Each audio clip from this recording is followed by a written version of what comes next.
It's tax season, so today we're going to review AI in accounting. We'll check out AI integration in QuickBooks, as well as AI tools to complement QuickBooks and streamline your work. Now, I know accountants have had issues with AI in the past, but I think the new model should be reducing those concerns. I'm Bill Eastman, and this is the AI for Your Business channel. It's the channel business people can come to quickly learn how they can leverage AI. Just click on the subscribe button below to be sure not to miss any tips and tools. Now we'll begin with a quick look at QuickBooks' new AI assistant, Intuit Assist. Then we'll look at different AI tools that can enhance your QuickBooks workflow. And we're going to end with more general use cases like tax research. And along the way, we'll also see how to keep your accounting data private. So let's dive in. I'm really only going to touch upon Intuit Assist today. I think if you're a QuickBooks user, then it's pretty intuitive. Here are the best use cases that I see for Intuit Assist. First, it can automate creating invoices when you're working with non-standard sources like client emails or notes. Just get an image of the document, pull it into the Intuit Assist window, and it'll read the image and auto-generate an invoice. Similarly, it can analyze receipts and documents to auto-populate expense entries in QuickBooks and categorize them by expense type, payment account, and vendor. And third, it can also identify overdue invoices and draft personalized reminders based on the client history and the invoice status. So I realize accountants have tried and true QuickBooks processes, but these Intuit Assist uses, they may help with the more mundane parts of your job.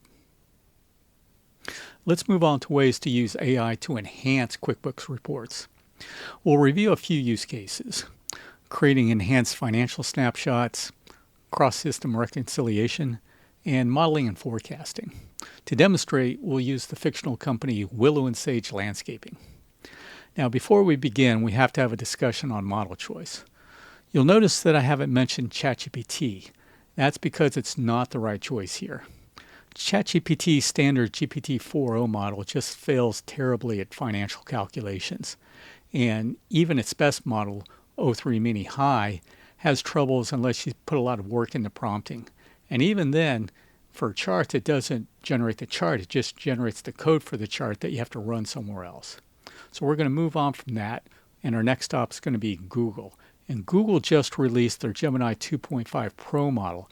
And not only is it a very good model, but you can use it for free at gemini.google.com. Since it's brand new, it's still a little buggy, but it's really good at financial calculations.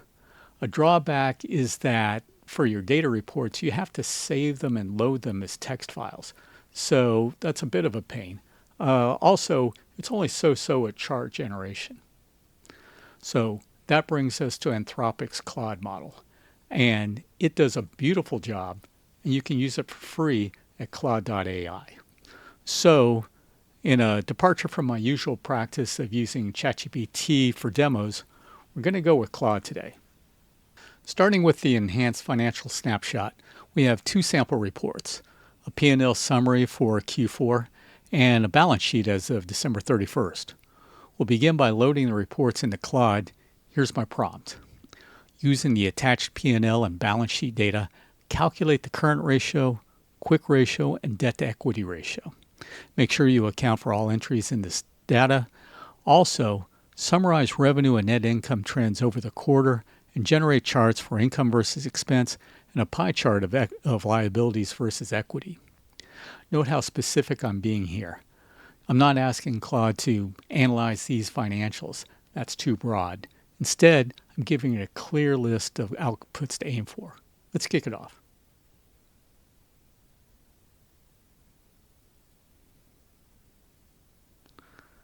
All right, here we go. First, it reviews the reports. Then it calculates our current, quick, and debt-to-equity ratios. They're nicely explained, so even a non-accountant can follow it. It's also picked up on the monthly net income trend, and here we have a bar chart showing profit movement across the quarter. And there's also a pie chart of liabilities and equity, which is great for visualizing our capital structure. Now, what's nice here is you're not locked into QuickBooks formats. You can have Claude refactor the data however you need, by department, by job, by time frame, and then create the visuals to match. Now, you could do this with some Excel wrangling or a BI tool, but Claude makes it pretty straightforward. Now let's say you're not just working with QuickBooks. Maybe your business sells online through Shopify or Square, and you want to make sure those sales line up with what's recorded in your books. Reconciling across different systems can be time-consuming, but Claude can speed up cross-system reconciliation by quite a bit. We're going to look at sales reports for March 2025 from Shopify and QuickBooks, and have Claude flag anything that doesn't match, like missing entries, incorrect amounts, and different payment statuses. We'll load the reports to Claude to see how they match up. Here's my prompt. Please compare the attached Shopify and QuickBooks sales reports. Identify transactions in Shopify but missing from QuickBooks, transactions in QuickBooks but missing from Shopify, any mismatches in product, amount, or payment status for the same transaction. Here we go.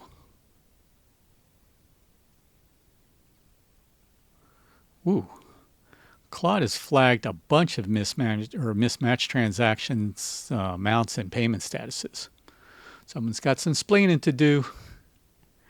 Now, I wouldn't use this as your final audit, but it's a great first pass. Kind of like having a junior auditor on your team. And it's much faster than trying to do this manually with filters and VLOOKUPs in Excel. Let's finish this section with one of the more powerful use cases of Claude, forecasting. A lot of small businesses rely on spreadsheets to model out what-if scenarios, but that can get messy. What if revenue drops for a few months, or what if payroll goes up? You've got to manually rework all your formulas. So Claude can make this all a lot easier. So we'll load our financial history report. Here's our query. Based on the attached data, forecast the next 6 months. Assume revenue grows 5% per month through September, then drops 15% per month after that. Fixed expenses stay flat, payroll increases 3% a quarter, and show the projected cash position, assuming we start with $20K in the bank. Now, this prompt gives Claude a historical foundation, clear assumptions, and a target metric, cash position. So here we go. And we see Claude is running Python code to perform its forecast. And okay, so here we'll go ahead and close the code window to check out the chart. And we see Claude's extended the financials out 6 months. It's recalculated expenses, applied the revenue growth and payroll changes, and tracked our monthly net cash flow. More importantly, it's showing our running cash position. Now, this is key for understanding runway, especially for a seasonal business like this one. Then we see down at the end, Claude adds some key observations that will help us plan ahead. Maybe here we need to line up a credit buffer or shift some marketing spend. And of course, we can ask Claude to plot this too. Create a line chart showing the projected cash position over time. Voila, that's a clean, quick view. And if you want to try different assumptions, just tweak the prompt. Now let's go on to broader AI use cases that aren't tied to reports. We'll check out a couple: document summarization and analysis, and tax research support. We'll start with document summarization. Let's say a client emails a lease agreement for some new equipment. Rather than reading the whole thing line by line, we can just drop it into Claude and ask, summarize the key financial terms of this lease agreement: monthly cost, payment due dates, penalties, and any renewal or termination clauses. And we see Claude highlights the payment terms, $1,250 a month, due on the 1st with a $50 late fee. It also pulls out the 12-month term, auto-renewal notice period, and even the termination penalty. And this kind of summarization is helpful not only for review, but also for making accurate bookkeeping entries or setting up recurring expenses in QuickBooks. Now let's look at tax research. For this, we'll go back to ChatGPT because it's helpful for researching tax questions if you make sure to enable the web search on it. For example, here's a scenario where you're thinking about buying or leasing a work truck, want to know the tax differences.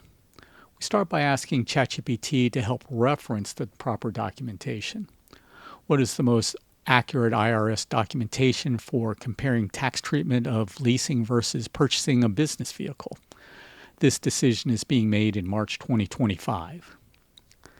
We'll use the references it returns, and if it doesn't include links to the references, then ask for them in a different query. If the documents are long, you might want to just pull out the relevant sections to keep from overwhelming ChatGPT, and you can use ChatGPT to help with that as well. So now we're ready. Based on this IRS document, what are the tax differences between leasing and purchasing a $40,000 truck used 100% for business? This decision is being made in March 2025. Now we get a clean breakdown: deduction limits, depreciation, expensing, and so on. And the answer is more trustworthy since it's grounded in an actual IRS source. So a lot of you are probably worrying about the risk of entering your data into Claude or ChatGPT. I can't promise that it's completely safe, no more than I could for any other online application. However, I can show you how to keep your data from being used for model training. Now with Claude, they don't use your data for training by default, so you don't have to do anything there. And with OpenAI, if you're on the Teams plan, you don't have to do anything either. But if not, then you just go into Settings, Data Controls, and click off Improve the Model for Everyone. Now, it's more likely that your data would be compromised by some bad actor getting your login info. So to guard against that, once again in Settings, you'll click on Security and enable multi-factor identification. And that should cover a lot of worry about your data being used for training or showing up in some place that it shouldn't. Okay, that's it for today. I hope that even if you're an old hand at accounting, that you've seen some ways that AI can save you some work. If you have questions or would like more detail, please leave a comment below. Next episode, we're going to look at ways that ChatGPT can help simplify and supercharge Excel for you. Excel may be the most widespread business software, so there's something for everyone here. So please subscribe to not miss these and other ways to optimize your use of AI. And if you've gotten some value today, please leave a like. Till then, good luck with your business.